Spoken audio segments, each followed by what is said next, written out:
Hello class, welcome you all at Davies coaching classes. Class, अभी आपने जो first video देखा होगा वो प्रेजेंट परफेक्ट टेंस पे था। तो प्रेजेंट परफेक्ट हमने अच्छे से पढ़ा क्या होता है। और आज का जो टॉपिक है, जो आज का हम कंटेंट आज स्टडी करेंगे, जो आपको बताएंगे, वो होगा प्रेजेंट परफेक्ट कंटिन्यूअस। ठीक है, अभी आपने फर्स्ट पार्ट देखा होगा जो प्रेजेंट परफेक्ट टेंस का था, और अगर नहीं देखा है तो जा कर के देख लीजिए कि प्रेजेंट परफेक्ट टेंस क्या होता है। और इसके बाद आज का जो टॉपिक पढ़ने वाले हैं वो क्या है, प्रेजेंट परफेक्ट कंटीन्यूअस टेंस है। देखिए, थोड़ा सा मैं बताना चाहूँगा, जो प्रेजेंट परफेक्ट टेंस होता है उसमें प्रेजेंट में टाइम ख़त्म हो जाता है, कम्प्लीटली फिनिश हो जाता है। लेकिन जो प्रेजेंट परफेक्ट कंटीन्यूअस टेंस होता है, जो आपका ये वाला पार्ट होता है, इसमें या कार्य चलता रहता है और प्लस टाइम भी दिया होता है। तो ऐसे हम टेंस को क्या बोलते हैं, प्रेजेंट परफेक्ट कंटीन्यूअस टेंस कहते हैं। तो अब चलते हैं, अगर स्टार्ट करते हैं टॉपिक को। अगर टॉपिक स्टार्ट करने के पहले मैं आपको बताना चाहूँगा, अगर आपने मेरे चैनल को सब्सक्राइब नहीं किया तो चैनल को सब्सक्राइब कर लीजिए, और सब्सक्राइब करने के बाद बेल आइकन को दबाइए ताकि आपको सारे वीडियोज़ यहाँ से मिलते रहें। तो चलिए स्टार्ट करते हैं टॉपिक को। देखिए, तो मैं आपको डिफिनीशन बताऊंगा कि प्रेजेंट परफेक्ट टेंस का डिफिनीशन क्या होता है। देखिए, जो आपका प्रेजेंट परफेक्ट टेंस होता है, प्रेजेंट परफेक्ट टेंस जो होता है उसमें प्रेजेंट परफेक्ट में काम जो होता है वो स्पेंड हो जाता है, तक खत्म हो जाता है, पूरा कंप्लीट हो जाता है। लेकिन जो प्रेजेंट परफेक्ट कंटीन्यूअस टेंस होता है वो टाइम प्रेजेंट टेंस में होता है और वो चलता रहता है। तो थोड़ा सा इसके बारे में जानेंगे। क्या लिखा है, प्रेजेंट परफेक्ट कंटीन्यूअस लिखा है यहाँ पे, present perfect continuous tense also known as present perfect progressive tense. इसे हम प्रेजेंट परफेक्ट कंटीन्यूअस टेंस भी बोल सकते हैं, नहीं तो इसे हम प्रेजेंट परफेक्ट प्रोग्रेसिव टेंस कहते हैं। देखिए, मैंने आपको बताया है कि प्रोग्रेसिव टेंस जो होता है उसे आप कंटीन्यूअस भी बोल सकते हैं और प्रोग्रेसिव भी बोल सकते हैं। अगर आप बोलना चाहते हैं तो इसे कंटीन्यूअस भी बोल सकते हैं, और नहीं तो आप इसे प्रोग्रेसिव टेंस भी कह सकते हैं। ठीक है, अब ये और क्या कहता है, shows that something started in the past and continuing at the present time, कि जो पास्ट में स्टार्ट होता है और प्रेजेंट में भी चलता रहता है। जैसे मैं पुस्तक पढ़ रहा हूँ तो वो स्टार्ट हुआ था पास्ट में और प्रेजेंट में चल रहा है। तो यहाँ पे देखेंगे प्रेजेंट परफेक्ट कंटीन्यूअस टेंस जो है आपका कैसे फॉर्म होता है। ये इसका कंस्ट्रक्शन जो होता है वो बहुत ही सिंपल स्ट्रक्चर से होता है। कैसे होता है जानेंगे थोड़ा सा। इसमें होता है, इसमें हैज़ लगाते हैं, देखेंगे क्या लगाते हैं, इसमें हम हैज़ और हैव लगाते हैं और प्लस साथ में बीन लगा देते हैं। और वर्ब की जो फॉर्म होती है वो रूट फॉर्म में आईएनजी फॉर्म लगा देते हैं। रूट फॉर्म क्या होता है, फर्स्ट फॉर्म को हम रूट फॉर्म कहते हैं। जो आपका फर्स्ट फॉर्म होता है, जिसे हम डिक्शनरी फॉर्म को भी जानते हैं, रूट फॉर्म भी जानते हैं, बेस फॉर्म भी जानते हैं। ठीक है, ये इसी में हम क्या लगा देते हैं, आईएनजी लगा देते हैं, और जिसे क्या कहते हैं, प्रेजेंट पार्टिसिपल फॉर्म कहते हैं। ठीक, ये लगा करके बनाते हैं। मैं फिर से बता देता हूँ, प्रेजेंट परफेक्ट टेंस जो होता है वो बेसिकली कैसे बनता है, प्रेजेंट परफेक्ट कंटीन्यूअस टेंस आपका कैसे बनता है, हैज़ और हैव साथ में बीन लगाने पे बनता है। ठीक, और वर्ब में कौन सी फॉर्म लगती है, इंग फॉर्म लगती है। इंग फॉर्म को हम किस नाम से जानते हैं, प्रेजेंट पार्टिसिपल फॉर्म के नाम से जानते हैं। बस समझ में आई। चलिए अब आगे देखते हैं।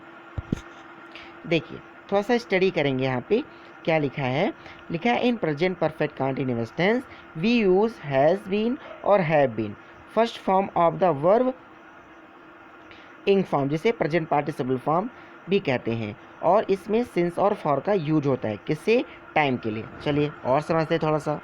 देखिए, इसमें जो हेल्पिंग वर्ब लगती है आपकी, हेल्पिंग वर्ब आपकी लगेगी हैज़ और हैव, और साथ में बीन लगा देंगे। बस में ही वर्ब की कौन सी फॉर्म लगेगी, एनजी फॉर्म। और यहाँ पे लिखा है सिंस और फॉर, तो पहले सिंस जानते हैं। सिंस और फॉर ये टाइम के लिए यूज होता है। किसके लिए होता है, टाइम के लिए होता है। ठीक, और इसमें बात आती है जो सिंस का यूज कहाँ होगा, फॉर का यूज कहाँ होगा, उसको हम अभी बताते हैं। पहले हम समझते हैं कि ये कैसे बनता है।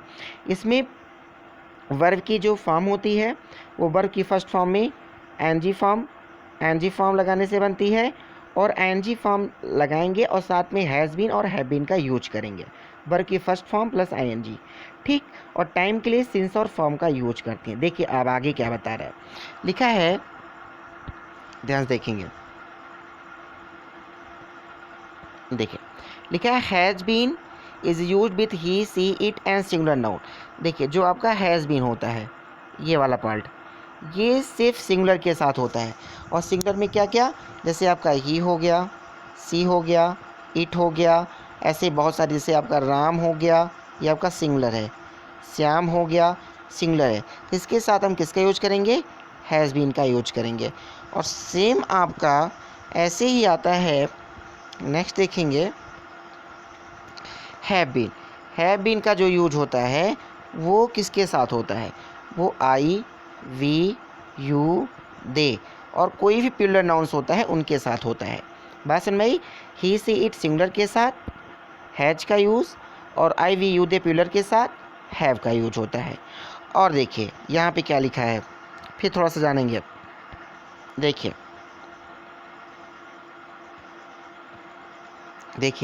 जो आपका सिंस है, सिंस का प्रयोग पॉइंट ऑफ टाइम के लिए होता है। किसके लिए होता है, पॉइंट ऑफ टाइम के लिए होता है। और फॉर का यूज, जो आपका फॉर है, इसका यूज पीरियड ऑफ टाइम के लिए होता है। पॉइंट ऑफ टाइम मीन्स क्या हो गया, एग्जैक्ट टाइम, और पीरियड ऑफ टाइम क्या हो गया, अनएग्जैक्ट टाइम। जो एक निश्चित समय को दिखाएगा उसे हम पॉइंट ऑफ कहते हैं, और जो अनिश्चित टाइम को दिखाएगा उसे हम क्या बोलते हैं, उसे हम पीरियड ऑफ टाइम कहते हैं। अब एग्जाम्पल देखेंगे थोड़ा सा। यहाँ पे देखिए क्या लिखा है, ही हैज़ बीन, थोड़ा सा अभी इसको पहले, सबसे पहले स्ट्रक्चर थोड़ा सा बता देते हैं, उसके बाद आपको बताते हैं। देखिए स्ट्रक्चर देख लीजिए, स्ट्रक्चर कैसे बनेगा।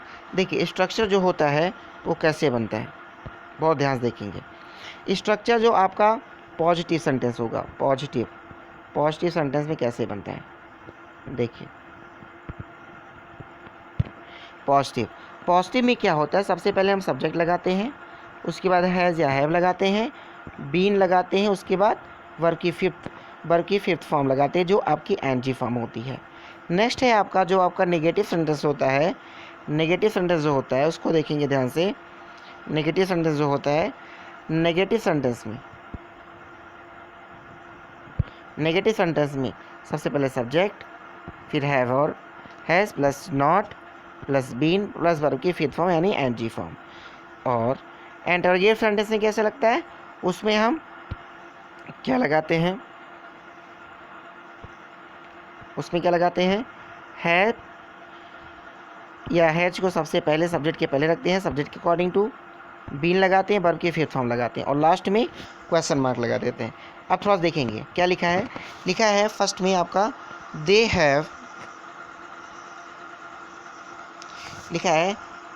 Have been learning English for 2 years। देखिए ये आपका डे लगा, दे, साथ में हैव बीन सब्जेक्ट के अकॉर्डिंग टू, उसके बाद बीन लगाया आपने, बीन के बाद वर्ब की फर्स्ट फॉर्म एनजी फॉर्म लग गया, ऑब्जेक्ट हो गया, और टाइम के लिए 2 years अनएग्जैक्ट टाइम हो गया ये, तो यहाँ पे मैंने किसका प्रयोग कर दिया, फॉर का यूज हो गया।